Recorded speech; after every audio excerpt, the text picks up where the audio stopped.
बहुत बार हम लोग क्या करते हैं, अपनी स्किन प्रॉब्लम से तंग आकर के रेमेडीज़ जो है ना अपने चेहरे पे ट्राई करते हैं। हम डेली ये काम करते हैं। कोई भी फेस पैक है उसे चेहरे पे लगाएंगे, रगड़ रगड़ के उसको अपने चेहरे से निकालेंगे।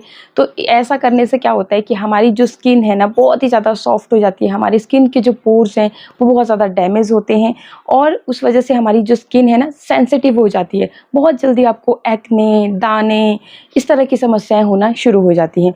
तो इसका सॉल्यूशन मैं आपके लिए लेकर के आई हूँ। अगर आपको बहुत ज़्यादा दाग धब्बे हैं अपने चेहरे पे, आपके चेहरे पे बहुत ज़्यादा पिगमेंटेशन है, किसी भी तरह का कालापन है, तो इसके लिए मैं आपको एक बहुत ही बढ़िया क्रीम आज बनाना बताऊंगी, जो कि बहुत ईजी है बनाने में। सारे इंग्रेडिएंट्स आपके घर पे मौजूद रहेंगे और जो हम रेमेडी को लगाते हैं अपने चेहरे पे, बार बार उसको रगड़ते हैं और फिर हमें जो समस्याएं फिर सामने हमें देखने को मिलती है ना, तो वो सारी समस्याएं नहीं होगी। क्रीम जो होती है वो आपके चेहरे को एकदम सॉफ्ट बनाएगी। आप हल्के हाथों से उसे मसाज करेंगे, वो धीरे धीरे आपकी स्किन के अंदर पेनिट्रेट होगी और जो भी आपकी स्किन की प्रॉब्लम्स होगी उन्हें जड़ से ख़त्म करेगी। देखिए, मैं जब भी कोई भी रेमेडी आपके साथ शेयर करती हूँ तो मैं उसके फ़ायदे तो आपके साथ शेयर करती ही करती हूँ, साथ ही उससे होने वाले नुकसानों के बारे में भी आपको बताती हूँ। बहुत सारे जो समझदार लोग होते हैं वो, उनको वो चीज़ें बहुत अच्छी लगती हैं, वो इसी तरह से कमेंट करते हैं। उस चीज़ के लिए आपका तहे दिल से शुक्रिया। लेकिन कुछ लोगों का मैंने देखा अभी कि कमेंट्स आ रहे हैं कि वीडियो लॉन्ग हो जाता है। तो देखिए, मैं कभी भी ये चीज़ नहीं करती कि आपको चीज़ों के साइड इफ़ेक्ट ना बताऊँ। तो इसलिए मैं ब्रीफ में आपको बताती हूँ कि अगर आप इस चीज़ को लगाओगे तो इस तरह से आपको फ़ायदे मिलेंगे, इतने दिन में फ़ायदे मिलेंगे, और अगर आप इसको ज़्यादा एक्सेस में यूज़ करोगे तो उसके आपको इस तरह से नुकसान भी हो सकते हैं। कोई चीज़ मैं आपके साथ शेयर कर रही हूँ, उसके फ़ायदों के बारे में आपको बता रही हूँ, तो मेरा फ़र्ज़ है कि उसके नुकसान के बारे में भी आपको अच्छे से बताऊँ। बाकी जो ये आज की रेमेडी है, जैसे मैंने आपको बता ही दिया, कोई भी रेमेडी आप अपने चेहरे पे लगाते हैं और उसको बार-बार अपने रगड़ते हैं, तो आपको लगता है कि भई हाँ, फिर हमारे चेहरे की जो गंदगी है या फिर आपके चेहरे पे जो दाग धब्बे हैं वो एकदम से लाइट हो जाएँगे। ऐसा नहीं होता है। मैंने आपको पहले भी बताया है कि हफ्ते में सिर्फ एक बार ही स्क्रब करना चाहिए। अगर बहुत ही पॉल्यूटेड एरिया में है, आपके चेहरे पे बहुत ज़्यादा डेड स्किन जम गई है, आपके पोर्स के अंदर गंदगी जा चुकी है, तो आप 2 बार हफ्ते में कर सकते हैं, लेकिन बहुत रेयर चांस में ऐसा करना है। आपको बहुत ज़्यादा अपने स्किन को घिसना नहीं होता है। तो जब आप घिसोगे तो जैसे मैंने आपको साइड इफ़ेक्ट बताए कि स्किन आपकी बहुत ज़्यादा सेंसिटिव हो जाएगी, पिंपल्स आपको जल्दी, मतलब ऐसे आपकी स्किन जो है ना, आपकी स्किन भी अपने आप को प्रोटेक्ट करने का काम करती है।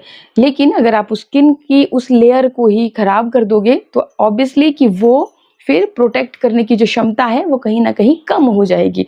तो इसलिए इस चीज़ का सॉल्यूशन मैं लेकर के आई हूँ क्रीम, कि रेमेडी आप कर रहे हो, कोई फेस पैक लगा रहे हो, स्क्रब कर रहे हो, हफ्ते में 1 बार करें। बाकी ये जो क्रीम है इसे डेली आप नाइट में लगा सकते हैं। आज एक्चुअली मेरी आवाज़ थोड़ी-सी ख़राब है, उस चीज़ के लिए सॉरी। बाकी चलिए शुरू करते हैं कि इस क्रीम को हमने कैसे बनाना है। इस क्रीम को बनाने के लिए हमें चाहिए होगा आलू। बस मैंने एक बहुत ही छोटे से साइज़ का आलू लिया है। इसको छिलके के साथ ही आपने बहुत ही बढ़िया तरह से साफ़ कर लेना है और इसको धो लेना है, मतलब आपको बढ़िया से छिलका नहीं उतारना है। क्यों नहीं उतारना है? क्योंकि जो छिलका होता है ना इसमें आलू का, इसमें पोटेशियम भरपूर मात्रा में होती है। मतलब जितनी आपके आलू में होगी उससे भी कई गुना ज़्यादा उस छिलके में होगी। तो जैसे ही आप छिलके को बहुत ज़्यादा छील देते हो तो वो कहीं न कहीं ख़त्म हो जाता है। तो आपको इसे इसी तरह से लेना है, धो लेना है अच्छी तरह से, ताकि धूल, मिट्टी इसमें ना हो। अच्छे से धोने के बाद आपको इसको ग्रेटर की मदद से ग्रेट कर लेना है और इसका जो रस है वो हमें चाहिए होगा। यहाँ पे मेरे पास ये जो आलू का रस है वो लगभग 1 चम्मच, 1 से 2 चम्मच के करीब है। यहाँ पे आप देख सकते हैं। और ये नीचे जो आपको ये व्हाइट-व्हाइट सा दिख रहा है, अच्छे से आपको दिख पा रही होंगी शायद चीज़ें, तो ये जो व्हाइट व्हाइट सा आपको दिख रहा है ये होता है आलू में स्टार्च। तो स्टार्च की मदद से हमारी जो चेहरे की ब्लैकनेस है, जो झाइयों की समस्या आपको हो जाती है, पिंपल्स हट जाते हैं लेकिन दाग रह जाते हैं। कई बारी हम बाहर धूप में निकलते हैं, सनस्क्रीन नहीं लगाया होता है तो टैनिंग हो जाती है, जिसकी वजह से भी हमारे चेहरे पे एक काली परत चढ़ जाती है। तो कालापन चाहे जैसा भी हो, तो ये जो स्टार्च है ये उस कालेपन को लाइट करने का काम करता है। आलू में बहुत सारे पोषक तत्व पाए जाते हैं और इसमें एंटी एजिंग प्रॉपर्टीज़ भी होती है और स्किन लाइटनिंग प्रॉपर्टीज़ भी होती है। एक तरह से आलू जो है ना नेचुरल ब्लीच का काम करता है। ब्लीच जो हम पार्लर में जाते हैं, ब्लीच करवाते हैं अपने चेहरे पे, केमिकल्स उसमें भर भर के एक्टिवेटर डालते हैं ना, उसमें जितना ज़्यादा आप एक्टिवेटर डालोगे उतना जल्दी वो आपकी स्किन को एकदम मतलब बहुत ही फेयर सा कर देता है। एकदम से आपको लगता है कि आपकी स्किन में ना बहुत चेंजेस आ गए हैं, बहुत ही फेयर हो गई है। लेकिन हफ्ते भर के बाद देखोगे ना तो आपको आपका चेहरा बहुत ही ज़्यादा डल मुरझाया हुआ सा दिखेगा। तो ये होता है केमिकल्स का असर। वहीं पे घर पे नेचुरल अगर आप इस क्रीम का इस्तेमाल करोगे तो आपको वो चीज़, वो साइड इफ़ेक्ट नहीं होंगे। हाँ, काम धीरे-धीरे होगा, ये चीज़ मैं आपको पहले ही मेंशन कर दूँ कि ऐसा नहीं है कि उस बाज़ार वाली केमिकल वाली बाज़ार वाली केमिकल वाली ब्लीच की तरह एक दिन में ही रिज़ल्ट मिलेगा, आपको धीरे-धीरे रिज़ल्ट मिलेगा। तो इस क्रीम को आपको डेली लगाना पड़ेगा। रात को सोने से पहले लगाते हो तो आपको और भी अच्छे रिज़ल्ट मिलते हैं, क्योंकि रात भर ये चीज़ें आपके चेहरे पे काम करती हैं और आपको बहुत ही बेस्ट रिज़ल्ट मिलते हैं। तो 1 चम्मच 2 चम्मच के करीब मैंने यहाँ पे आलू का रस लिया है। एक चीज़ मैं पहले ही मेंशन कर दूँ, जब भी हम अपने हाथ से कोई भी क्रीम, कुछ भी चीज़ बनाते हैं ना, तो उसको बहुत ज़्यादा दिन तक स्टोर नहीं करना चाहिए। क्यों नहीं करना चाहिए? क्योंकि हम उसमें किसी भी तरह के प्रिजर्वेटिव्स ऐड नहीं करते हैं। मार्केट में जो क्रीमें बन के आती है ना, तो उनमें ऑलरेडी प्रिजर्वेटिव्स होते हैं जो उनकी लाइफ को बढ़ा देते हैं, मतलब वो ज़्यादा दिन तक चल सकती हैं। लेकिन हम कोई भी प्रिजर्वेटिव नहीं ऐड कर रहे हैं तो वो ज़्यादा दिन तक नहीं चलेगी। तो ये जो क्रीम मैं बनाऊंगी इसको आप फ्रिज में रखना है, बाहर नहीं रखना है। लगभग 5 दिन के लिए आप बनाइए, ज़्यादा से ज़्यादा आप 7 दिन के लिए बना सकते हैं, उससे ज़्यादा ना बनाएं। तो 7 दिन के बाद आप मतलब उतनी ही क्वांटिटी में बनाइए और फिर उसके बाद दोबारा से आप बना सकते हैं। तो बिल्कुल 2 छोटे चम्मच के करीब मैंने आलू का रस लिया है। और सेकंड जो चीज़ इसमें मैं ऐड करूँगी वो है एलोवेरा जेल। कोई भी ब्रांड का, ज़रूरी नहीं है कि जो मैं यहाँ पे ले रही हूँ। एलोवेरा हमारी स्किन के लिए बहुत फ़ायदेमंद है, नेचुरली मॉइस्चराइज़ करता है हमारी स्किन को, बहुत सारे इसके बेनिफिट्स हैं। बाकी यहाँ पे क्या करेगा ये काम कि आपकी जो आलू का रस है, अब देखिए कितना लिक्विडी है ना, तो इसको एक थिक सा बना देगा, जैसे हमारी क्रीम होती है ना उस तरह से थिक बना देता है। अब आपको यहाँ पे जो एलोवेरा है कितना लेना है, अब आपको उतना लेना है ताकि आपका जो आलू का रस है आपको एक क्रीमी जैसे टेक्सचर में आपको लगने लगे। इस क्रीम को आप दो तरह से बना सकते हो, एक तो बिल्कुल थिक जो मार्केट में क्रीम में मिलती है ना, एक तो उस तरह से बना सकते हो, और दूसरा आप इसे सीरम की कंसिस्टेंसी में बना सकते हो। सीरम जो होते हैं हमारी स्किन में ईजिली पेनिट्रेट होते हैं क्योंकि लिक्विड फॉर्म में होते हैं। लिक्विड क्योंकि हमारी जो स्किन है ना वो भी छोटे छोटे पोर्स होते हैं उसमें, आप जिनसे हमारा पसीना भी निकलता है। तो जिस तरह से पसीना निकलता है उसी तरह से इन पोर्स के माध्यम से जो भी इंग्रेडिएंट्स हैं, जो भी क्रीम है, जो भी सीरम्स हैं हम लगा रहे हैं, तो वो भी हमारी स्किन के अंदर पेनिट्रेट होता है और प्रॉब्लम को जड़ से खत्म करता है। तो इसलिए ये आपके ऊपर है कि आप इसको क्रीम की कंसिस्टेंसी में बनाना चाहते हैं तो जो एलोवेरा की क्वांटिटी है उसको आप थोड़ा सा ज़्यादा ले सकते हो। अगर आप इसको सीरम की कंसिस्टेंसी में बनाना चाहते हैं तो इसकी जो क्वांटिटी है आप थोड़ी कम रखेंगे। तो ये आप अपने हिसाब से कर सकते हो। तो आप लेंगे इस एलोवेरा जेल को और अच्छी तरह से मिक्स कर लेंगे और फिर चेक कर लेंगे आपकी किस क्वांटिटी में आपको चाहिए। मैं यहाँ पे सीरम की क्वांटिटी में बना रही हूँ तो बहुत ही ज़्यादा मैं इसको गाढ़ा नहीं कर रही हूँ। तो ये चीज़ मैंने ले ली। अब जो सेकंड चीज़ अब इसमें हम ऐड करने जा रहे हैं वो है टर्मरिक। आपको कस्तूरी हल्दी, अम्बा हल्दी या आपके घर पे हल्दी है, जैसे गांव के एरिया में हम खुद घर जो हल्दी है ना उगाते हैं तो उसको पिसवाते हैं, तो उस तरह की अगर हल्दी है तो वो बहुत प्योर होगी, ऑर्गेनिक है, बहुत अच्छे रिजल्ट उससे आएंगे। लेकिन अम्बा हल्दी और कस्तूरी हल्दी होती है जो लोग जिनके पास इस तरह की हल्दी नहीं है तो वो लोग इस तरह की हल्दी को अपनी स्किन के लिए इस्तेमाल कर सकते हैं। जो हमारे किचन में रखी गई हल्दी होती है उसमें क्या होता है कि फूड कलर होते हैं, आपने देखा ना कि 1 चम्मच हम डालते हैं और पूरी सब्जी का कलर ही कितना ज़्यादा येलो हो जाता है। तो बल्कि अगर आप जो हमारे घर की ऑर्गेनिक हल्दी होती है तो उसके रिजल्ट उतने ज़्यादा येलो नहीं आते हैं। तो इसीलिए आपको मैं अवॉइड करने के लिए बोलती हूँ कि जो आपकी मार्केट वाली हल्दी है उसको अवॉइड कीजिए। तो ये चीज़ है। बाकी कस्तूरी हल्दी, अम्बा हल्दी आपको बहुत ही ईजिली मिल जाती है इस तरह से सैशे में, या फिर जिस भी हिसाब से आपकी मार्केट में मिल रही है, या फिर ऑनलाइन भी आप अपनी स्किन के लिए बाई करके रख सकते हो। बहुत अच्छी चीज़ है हल्दी। इसमें एंटीसेप्टिक, एंटीबैक्टीरियल प्रॉपर्टीज़ होती है, आपके चेहरे से पिंपल्स को क्योर करने का भी काम करती है और आपकी स्किन को निखारने का भी काम करती है। तो चुटकी भर हल्दी आपको लेनी है और इसमें अच्छे से मिक्स कर लेनी है। बहुत ज़्यादा हल्दी लेने की आपको कोई ज़रूरत नहीं है। तो चुटकी भर हल्दी लेंगे, हल्का सा येलोइश कलर इसमें आपको देखने को मिलेगा। अब जो नेक्स्ट चीज़ आपको लेनी है वो है आपके विटामिन ई के कैप्सूल। अब देखिए इसका क्या करना है, आपने इस कैप्सूल के अंदर अब जो ऑयल होगा ना वो हमें चाहिए होगा। तो इस तरह से आपको इसे इसके अंदर का जो भी ऑयल है ना वो यहाँ पे ले लेना है। और ये जो विटामिन ई के कैप्सूल हैं ये भी आपको नियर बाई मेडिकल स्टोर में बहुत ही ईजिली मिल जाएंगे, बहुत ज़्यादा महंगे नहीं होते हैं। मतलब अंडर 50 आपको मिल जाएंगे एग्जैक्ट।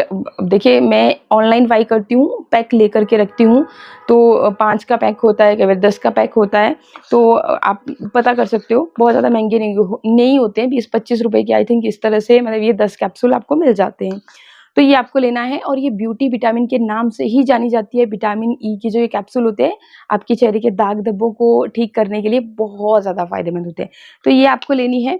इसके बाद नेक्स्ट जो आपको लेना है वो आपको लेना है ग्लिसरीन। जिन लोगों के पास ग्लिसरीन नहीं है वो यहाँ पे शहद का इस्तेमाल भी कर सकते हैं। शहद या ग्लिसरीन दोनों में से एक चीज़ आपको लेनी है। ग्लिसरीन में हीलिंग प्रॉपर्टीज़ होती है, तो आपकी जो स्किन की लेयर्स को हील करने का काम करती है। जिन लोगों को पिगमेंटेशन की प्रॉब्लम रहती है उनके लिए बहुत अच्छी चीज़ है। तो यहाँ पे बहुत ज़्यादा नहीं लेनी है, लगभग 5-7 बूंदें, इससे ज़्यादा नहीं लेनी। अच्छा, इसके बाद नेक्स्ट मैं इसमें डालूंगी कोकोनट ऑयल। कोकोनट ऑयल में ओमेगा 3 फैटी एसिड्स होते हैं, विटामिन ई भी भरपूर मात्रा में होती है, बहुत सारे पोषक तत्व होते हैं जो आपकी स्किन के लिए बेनिफिशियल होते हैं। कि आपकी स्किन पे मॉइस्चर को भी लॉक रखता है, स्किन को सॉफ्ट बनाता है और दाग धब्बों को लाइट करता है। तो यहाँ पे लगभग 1/4 टीस्पून के जितना आपको यहाँ पे कोकोनट ऑयल ले लेना है। तो कोकोनट ऑयल अगर ना हो इन केस, तो आप यहाँ पे बादाम रोगन भी ले सकते हो, स्वीट आलमंड ऑयल, जो खास आपकी स्किन के लिए होता है, जो बालों के लिए होता है वो नहीं लेना है। तो इसे भी आप मिक्स कर देंगे। साथ ही देखिए एक और चीज़ जो कि टोटल ऑप्शनल रहेगी, इसमें क्या है, ये है फिटकरी। फिटकरी जो है ना बहुत फ़ायदेमंद चीज़ है आपकी स्किन के लिए। आपकी जो स्किन पे एक्स्ट्रा ऑयल बना रहता है ना, उसको कंट्रोल करने के लिए भी बहुत फ़ायदेमंद है, और फेस के दाग धब्बों को लाइट करती है, और आपकी स्किन को टाइट बनाने में बहुत ज़्यादा हेल्पफुल होती है। तो आपको कैसे इसे इस्तेमाल करना है, आपको इसका पाउडर तैयार कर लेना है, और चुटकी भर, जैसे आप देख रहे हैं बस इतना, चुटकी भर इसका ये पाउडर। और पाउडर का ध्यान रखिएगा, फाइन पाउडर होना चाहिए। और बाकी अगर फाइन पाउडर नहीं भी है तो आपको जब इसे मिक्स करना है ना अपनी रेमेडी में, तो अच्छे से टाइम लगा करके आप इसे मिक्स कीजिएगा, ताकि बिल्कुल अच्छी तरह से आपकी स्किन पे आपकी रेमेडी में ये मिक्स हो जाए। और बिल्कुल भी आपके चेहरे पे, जैसे मैंने बताया ना, चीज़ों को हम रब करते हैं, उससे क्या होता है कि रेडनेस हो जाती है चेहरे पे, तो वो चीज़ ना हो। तो इसलिए आपको इसे बहुत ही बढ़िया तरह से अपनी इस रेमेडी में मिक्स कर लेना है। अच्छा, एक और चीज़ मैं आपके साथ शेयर करना चाहूँगी, वो है सैफ़रन। सैफ़रन देखिए बहुत बेस्ट चीज़ है आपके फेस के दाग धब्बों के लिए, आपकी स्किन को निखारने के लिए, आपकी स्किन को यंग और टाइट बनाए रखने के लिए। इन केस आपके पास नहीं है, बहुत सारी इसमें प्रॉपर्टीज़ होती है, आपने सुन ही रखा होगा कि स्किन को जो गोरा करने वाली, जो स्किन को लाइट करने वाली क्रीम में होती है ना, तो उनमें सैफ़रन आपको मिलेगा ही मिलेगा देखने को। तो अगर आपके पास होगा तो आप लीजिएगा, 2-3 आपको इसकी कलियाँ ऐड करनी है, और अगर नहीं है तो आप कोई दिक्कत नहीं है, आप इसे स्किप भी कर सकते हैं। जैसे होता है महंगी चीज़ है, कई बारी घर पे नहीं होती है, तो आप इसे स्किप भी कर सकते हैं, क्योंकि जो हमने इसमें ऑलरेडी चीज़ें डाली हैं वो भी बहुत ही पावरफुल इंग्रीडिएंट्स हैं। एक चीज़ और मैं आपको बताना चाहूँगी, ये है बादाम।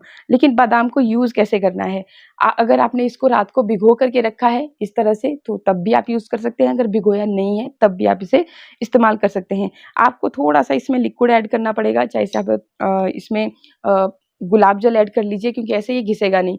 फिर आपको इस तरह से इसको घिस लेना है, और घिसने के बाद जो इस तरह की क्रीम बनेगी, ये देखिए इस तरह की क्रीम बनती है, वो आपको फिर इस क्रीम में इस तरह से ऐड कर लेनी है, और फिर मिक्स करनी है ये चीज़ें अच्छी तरह से।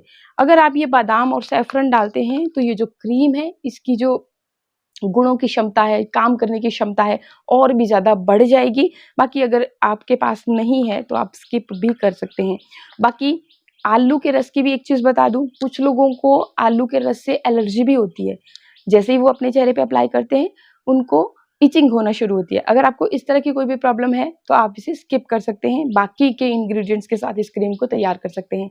लेकिन आलू बहुत ही फ़ायदेमंद चीज़ है, और आपको नहीं है पता कि आपको ये साइड इफ़ेक्ट करेगी या नहीं करेगी, तो आपने क्या करना है, इसको आपने आलू के रस को यहाँ पे अपनी गर्दन के पास पहले आप इसे थोड़ी देर के लिए मसाज करके छोड़ दोगे। अगर आपको इस तरह की कोई प्रॉब्लम नहीं हो रही है तो ये आपके लिए बेस्ट है। बाकी क्योंकि हम थोड़ी मात्रा में यहाँ पे क्रीम में इसे मिक्स कर रहे हैं, तो मेरे अकॉर्डिंग आपको साइड इफ़ेक्ट नहीं होना चाहिए। लेकिन फिर भी अगर आपको जिन लोगों की बहुत ही ज़्यादा सेंसिटिव स्किन होती है, तो उनको पता होता है कि इस चीज़ से मुझे एलर्जी होती है, तो ऐसी कोई भी चीज़ अपने चेहरे पे यूज़ ना करें। देखिए, क्रीम को अच्छी तरह से मिक्स करने के बाद इस तरह का, चाहे से अगर आप सीरम की कंसिस्टेंसी में बना रहे हो, तो अगर सीरम वाला जैसे ड्रॉपर वाला कोई आपके पास बॉटल पड़ी हुई है, तो आप उसमें स्टोर कर सकते हैं। कोशिश किसी की काँच का जार हो तो और भी बेस्ट है।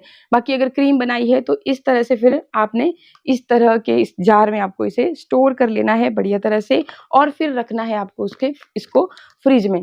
फिर डेली रात को सोने से पहले आपने पहले अपने चेहरे को अच्छी तरह से साफ कर लेना है, धो लेना है।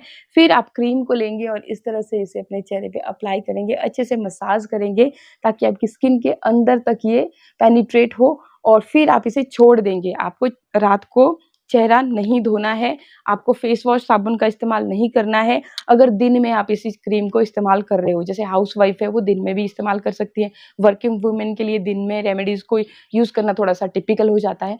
तो इसलिए मैं आपको सजेस्ट करती हूँ कि रात का टाइम, और रात का टाइम बेस्ट भी होता है क्योंकि रात भर ये चीज़ें आपके चेहरे पे काम करेंगी। आई होप वीडियो आपको अच्छा लगा होगा। अच्छा लगे तो लाइक, शेयर, सब्सक्राइब का बटन ज़रूर दबाएँ। इसी तरह के और भी अच्छे वीडियोज़ के लिए। तो आज के लिए वीडियो को यहीं पे एंड कर रही हूँ। नमस्कार।